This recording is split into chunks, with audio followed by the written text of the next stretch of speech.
तो hello everyone, welcome to my YouTube channel study with V. A V आपको बता दें कि हमारे इस चैनल पे BCA, BBA, BCom and MCA से रिलेटेड वीडियो लेक्चर डाले जाते हैं। तो हम एक नया सब्जेक्ट बिजनेस इकोनॉमिक्स चालू किए हैं, जिसमें हमने बिजनेस इकोनॉमिक्स का introduction and scope of business economics को पढ़ा दिया है। तो अगर आपने हमारा पुराना वीडियो नहीं देखा है तो आप जाकर प्लेलिस्ट को विजिट कर सकते हैं और दे सकते हैं। आज हम पढ़ेंगे नेचर्स ऑफ बिजनेस इकोनॉमिक्स क्या होता है, इसमें कौन कौन से नेचर्स होते हैं।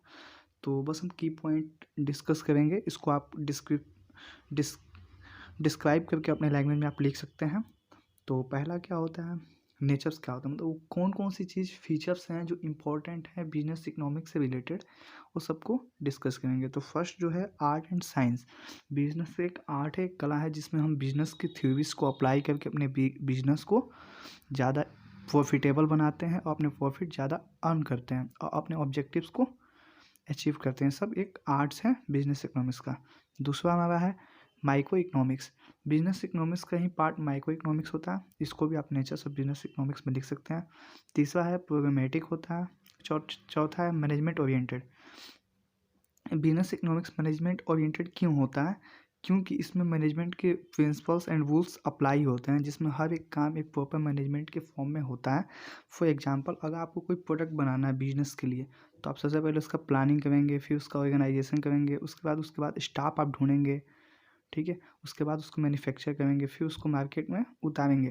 तो ये सब चीज़ें क्या क्या है, मैनेजमेंट के पार्ट हैं जो कि फॉलो करता है बिजनेस इकोनॉमिक्स। अगला हमारा है prescriptive normative disciplines. Business economics में हम डिसिप्लिन्स को भी फॉलो करते हैं। छठा है मल्टी डिसिप्लिनरी, इसमें कई टास्क काम होते हैं। और सातवां है यूजेस ऑफ माइक्रो इकोनॉमिक्स, ठीक है। तो सब क्या है, नेचर्स ऑफ बिजनेस इकोनॉमिक्स के पार्ट्स हैं। हम आगे देख लेते हैं एप्लीकेशन ऑफ बिजनेस इकोनॉमिक्स क्या होता है। तो बिजनेस ऑफ इकोनॉमिक्स के एप्लीकेशन क्या क्या होते हैं उसको हम आपको नोट डाउन कर देते हैं, क्योंकि एग्जाम में आपका पूछता है व्हाट इज बिजनेस इकोनॉमिक्स। तो उसमें आप बिजनेस इकोनॉमिक्स का डिफिनेशन लिख सकते हैं, नेचर ऑफ बिजनेस इकोनॉमिक्स लिख सकते हैं, एप्लीकेशन ऑफ बिजनेस इकोनॉमिक्स लिख सकते हैं। तो हम बस बिजनेस इकोनॉमिक्स को एग्जाम पॉइंट व्यू से ही पढ़ा रहे हैं। अगर आपको डिस्क्राइब में पढ़ना है तो और भी यूट्यूब पे चैनल्स हैं जिसे जाके आप विजिट कर सकते हैं।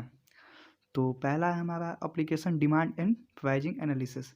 इसमें क्या होता है कि बिजनेस इकोनॉमिक्स में हम जितने भी, अगर मार्केट में कोई डिमांड है प्रोडक्ट का, तो जाहिर सी बात है जिस प्रोडक्ट का डिमांड ज़्यादा होगा उसकी प्राइजिंग भी ज़्यादा होगी। अगर डिमांड कम है तो वो क्या होगी, मार्केट में उसकी प्राइजिंग भी कम होती है। ऐसा क्यों होता है? क्योंकि जब देखती है कंपनी कि अगर उसका प्रोडक्ट ज़्यादा बिक रहा तो वो प्राइस को इन्हेंस करती है, जिससे उसके ज़्यादा कोई इम्पैक्ट नहीं पड़ता उसके प्रोडक्ट की सप्लाई पर। दूसरा है मार्केट एनालिसिस एंड कंपटीशन। इसमें हम मार्केट के एनालिसिस करते हैं, कंपटीशन की मार्केट में क्या चल रहा है, कैसे मार्जिन है किसी प्रोडक्ट पर, कैसे हम कॉस्ट पे। फॉर एग्जांपल, अगर आप वाटर बॉटल खरीद रहे हैं, अगर कोई कंपनी उसे 18 रुपये में आपको सेल कर रही है और अगली कंपनी कंपटीशन में उतर के आपको 17.5 रुपये में दे रही है, तो आप जाहिर सी बात है जो कम प्राइस में आपको मिल रही है उसे आप लेंगे, रिटेलर उसी प्रोडक्ट को लेंगे, क्योंकि उन्हें अपनी मार्जिन भी देखनी है और कंपटीशन भी बीट करना है। तीसरा है कॉस्ट एनालिसिस। हम इस बिजनेस एप्लीकेशंस की हेल्प से हम क्या करते हैं, कॉस्ट को एनालिसिस करते हैं। Risk and uncertainty analysis. पांचवा है production and supply chain management.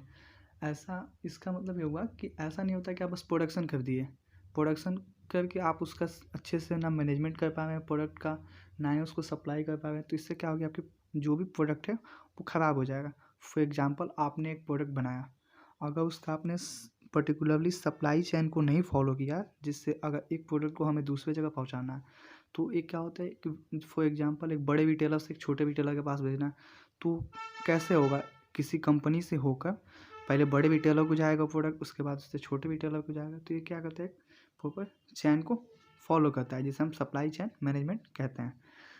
6 point है government regulation and policies analysis.